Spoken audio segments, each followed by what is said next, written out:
I'm Christine, a 41-year-old homemaker. My husband, Mark, and I first crossed paths at work, eventually tying the knot after 5 years. Our joy was complete with the arrival of our son, Jake, now an adorable 5-year-old. While I'd love to spend every moment with him, our financial constraints necessitate my working and leaving Jake at a daycare center.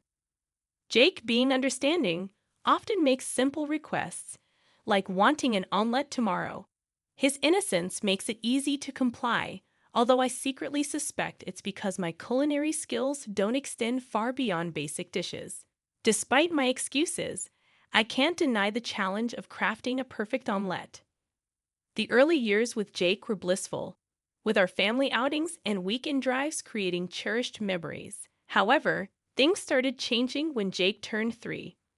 Mark, once elated by Jake's presence, began coming home late, citing frustration with Jake's occasional fussiness as the reason. Mark's late arrivals became more frequent, often extending into the early morning hours. His excuses seemed flimsy, and the scent of sweet perfume on his suit raised suspicions. Though bothered, I chose to ignore it, prioritizing Mark's role as a decent father when Jake was at his best. Fast forward 2 years, and Jake has grown into a lively 5-year-old. His vitality contrasts sharply with Mark's deteriorating attitude. Mark's impatience surfaces even for trivial matters, like a spilled cup of tea. Attempts to address Jake's behavior result in Mark snapping and refusing to engage with him. Conversations with Mark have become strained. His dismissive attitude toward family time and insistence on eating out instead of my cooking add to the tension. Suggestions for outings on his days off are met with resistance as Mark prioritizes rest over quality time together. It's disheartening to witness Mark's persistent irritability, seemingly stuck in a perpetual fussy face. Despite my attempts to bridge the communication gap, our exchanges have devolved into arguments, leaving me to wonder if Mark will ever outgrow this phase at 40 years old. I once confronted him about his perpetual anger, asking why he was always so furious. As expected, he responded with his usual ire, claiming, "It's because you're useless, obviously. You're passing that on to Jake. I wish he turned out more like me." It was a hurtful statement, insinuating that all of Jake's positive traits were inherited from him, while any negative qualities came from me. I found it hard to believe his audacity. My frustration with Mark escalated, with his words and actions causing me considerable emotional pain. Thoughts of divorce crossed my mind, as he seemed one step away from ending our marriage due to his behavior and lack of respect for our family. Despite it all, I stayed, holding on to the love I still had for my husband. Even though Jake was scared of Mark, he clung to a semblance of affection for his father. Living with a husband who was perpetually in a bad mood wore me down, but I lacked the courage to break up our family. Then, one day, Mark brought up the topic of a trip with some colleagues from work. These colleagues were the ones he was close to, the ones reveling in their single lives. He casually informed me of his decision to join them on the trip. I questioned the rationale behind his sudden desire for a getaway. Mark expressed his frustration, claiming he had been patient for too long, sacrificing all his time for the family. According to him, I spent all the money he earned on useless luxuries. I retorted that I was not indulging in luxuries and, in fact, contributed more to our family than he did. The harder I worked, the more money I made, but Mark seemed to put less and less into our family. His trip, financed by our shared resources, infuriated me. He declared, "I'm going away for a week from tomorrow, whether you like it or not. Don't complain." I was taken aback by the abruptness of his decision and felt my anger simmering. Before I could respond, Jake, who was supposed to be asleep, woke up. Panicked, I rushed to attend to him, apologizing for the disturbance. As I tried to put Jake back to sleep, I sensed something was wrong. His body felt hot, and he complained of a headache. In an instant, his eyes rolled up, and he collapsed. Frantically, I called for an ambulance. Mark, who I assumed would accompany us, refused to come along. Despite my frustration, I had no choice but to board the ambulance alone. Thankfully, the test results indicated a non-serious illness, but Jake was admitted for further tests. I called Mark to provide updates, balancing the urgency of the situation with the need to keep him informed. "What do you want?" I could sense his extreme annoyance, but with no time to worry about it. I quickly explained the situation and urgently asked him to bring a change of clothes for Jake's hospital stay. "Are you joking?" was his incredulous response. "I can't make it. I don't want to be late for tomorrow's trip, so I'm staying at my colleague's tonight." "Are you serious? Your son is in the hospital, and you're still going on a trip?" I exclaimed, hoping for some understanding. "Of course I am. She doesn't need me there for a simple checkup. Jake is suffering from a high fever, so there's nothing I can do," he callously replied. "Yes, there is. I asked you to." Before I could finish, he abruptly hung up. I tried calling again, but it went straight to voicemail. Frustration and anger surged through me. I didn't have his colleague's phone number to reach out for assistance. In the end, I called my parents and sought their help, feeling betrayed by Mark's callous abandonment of his son in the hospital. 2 strikes against him, and I could sense the 3rd strike looming. 3 days later, Jake's tests were over, and he was back to his usual energetic self. The results showed no problems, and he would be discharged from the hospital the next day. Planning to buy some pudding for him, I picked up my phone to check messages, and that's when it happened. It vibrated with an incoming call from a former colleague, Cindy. "Christine, where are you?" Cindy's voice sounded panicked. "I'm at the hospital." "Never mind that. It's an emergency," I replied, thinking it was related to Jake. "Apparently, your husband died in an accident." I couldn't comprehend her words. "What? This is a joke, right?" But her voice on the other end persisted. In a panic, I ran out. The shocking fact that my husband had passed away was hard to grasp. My colleague continued with more unsettling details. Mark was on a trip alone with a woman, and she had driven into oncoming traffic, colliding with a tree. There had to be a misunderstanding. Mark was supposed to be with his male colleagues. The thought that he could have been killed in a car accident with a woman seemed impossible. In a frenzy, I called my parents and urgently asked them to look after Jake, feeling overwhelmed by the sudden turn of events. In a state of panic, I rushed to the hospital where my husband was admitted. Amid my frantic thoughts, I couldn't help but wonder why they had called the company before reaching out to me. Nevertheless, it seemed like the situation was not a fabrication, so I hastened to verify the details. According to my former colleague, the men who were supposed to be with my husband were safe. Unsurprisingly, they were not together.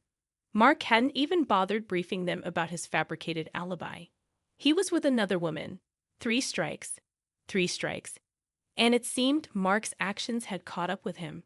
Doubts lingered about whether he had actually died, and I needed to confirm the truth. As I entered the hospital room, a rattle echoed.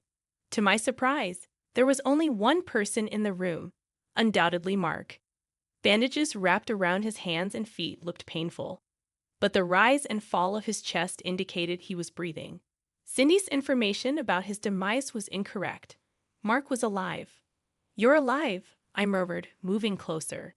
Examining his slightly open eyes, he seemed a bit shaken. Maybe he hadn't anticipated the company contacting me so promptly. In his usual grumpy tone, Mark spat out, "Took you long enough. Your husband's been in an accident, and it takes you ages to get here. You useless piece-off." "Well, good to see he's still his usual self," I interjected, noting his battered appearance.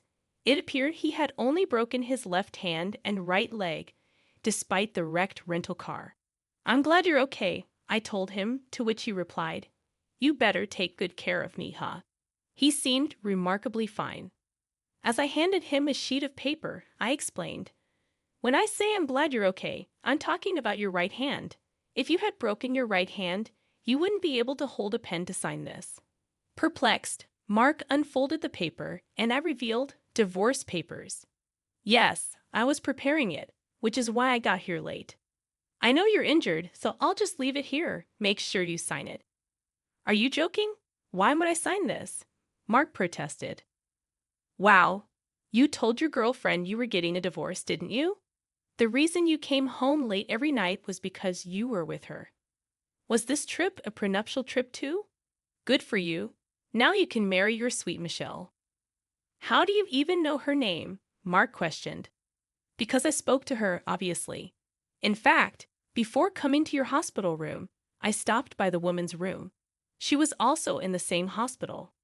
I asked for the woman who was in a car accident and immediately found her. Despite her injuries, she seemed better off than you. Her parents were in the hospital room too.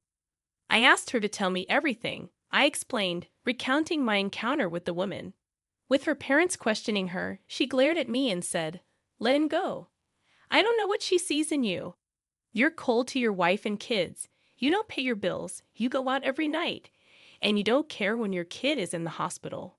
The cheating. It's game over." Mark's face instantly turned pale at her damning words. I anticipated his defensive reaction, but it didn't alter my decision. No, she's just for fun, you know. You're the only one I love. Just stop here, Mark pleaded as I filled out the divorce form. Unperturbed, I suggested, even if you tear it up, I've got plenty of space.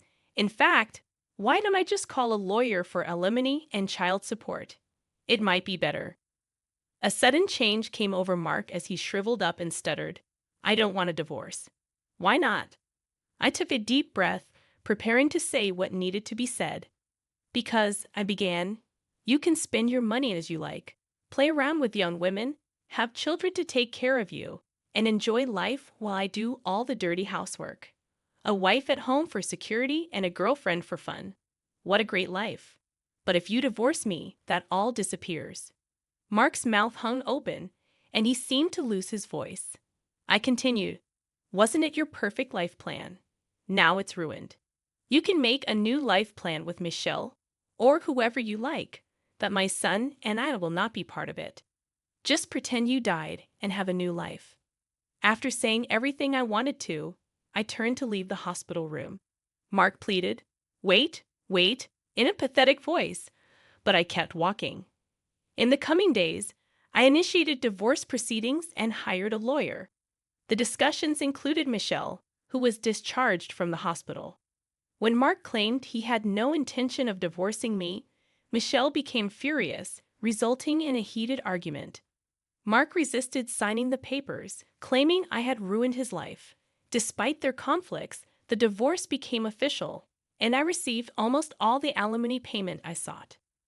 After the discussions, my lawyer and I left the room, leaving Mark and Michelle still arguing. I wondered about the fate of their relationship, but my apathy prevailed. I told them, "I hope you have a lovely life together," before leaving the room, possibly being petty. Despite everything, Jake and I had returned to a peaceful life, free from Mark's mood swings. Regret lingered about not divorcing earlier, realizing Mark's attitude had caused my son pain. Living with just the two of us, I understood that we were perfectly fine without Mark. In fact, every day became a joy. Despite this, I acknowledged Mark as Jake's father, allowing him access if he wanted to see him. Surprisingly, Jake showed no interest. After the divorce, I sent Mark an email confirming alimony and child support payments. His reply was laughable. He recounted his misfortune, stressed from gossip at work, mistakes leading to job loss, and his parents cutting him off. I replied, suggesting he seek help from Michelle. Mark claimed they broke up, and he continued to send desperate messages. I eventually blocked him.